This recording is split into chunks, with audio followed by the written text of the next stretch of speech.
Hello.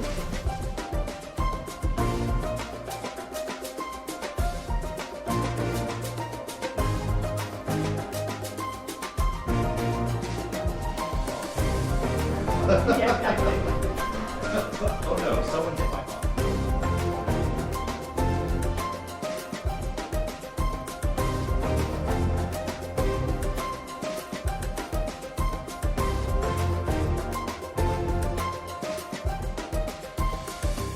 Dave, can you introduce yourself for the folks at home? Yes, I'm Dave Hadden, and I am the founder of Orthane Productions and the author of The World of Orthane and the campaign setting for that, which is the Kingdom of Keshanar. And here we are at the 50th anniversary of the creation of Dungeons & Dragons. And we just finished up the Founders and Legends Conference and GaryCon. So basically what Keshanar is ancient Egypt if the magic, the gods, and the monsters were real 3,000 years later. Like, what would that look like? What would that feel like? I came up with the original idea in high school and started developing it then just as a homebrew. And then I just developed it as my homebrew for decades.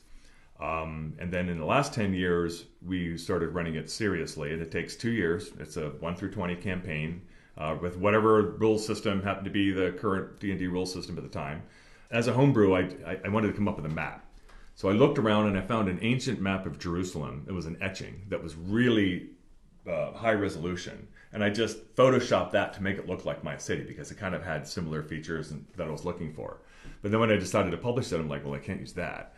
So I went out and I found an artist to redo the map, and I was never really happy with the maps they produced. And that same artist suggested that I just build it in 3D then in Blender.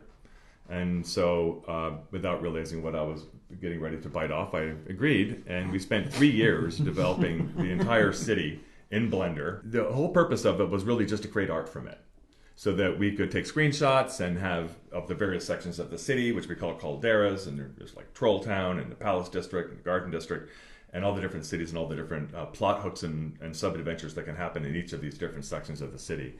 But then when we were finished with it, we're like, gosh, we have this whole thing in 3D and we spent 3 years doing it, and we really should it'd be a shame if people can't actually run around in it. So without the intention of making it a video game, this is not a video game, why not make the map for your tabletop role-playing game actually a 3D interactive thing that you can move around in?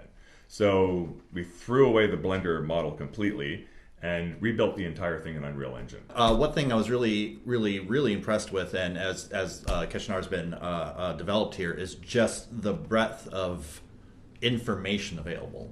This is one of those things where I was able to go away from your original vision of something and take Keshanar and take my little part of it and make it my own, which is something you always want as a DM. It's critical. You talked about having all these assets, and here we'll show some clips of it, like fly-throughs of the city, and like this map here, the map of the arena. So we have animations and screenshots and really cool interactive maps, which are the exact shot from the world. All the art in the campaign is 100% human-made. We have no AI. Humanoid, at least. Yes. Yes. Right. Yeah. And I think there's a tiefling involved. Yes.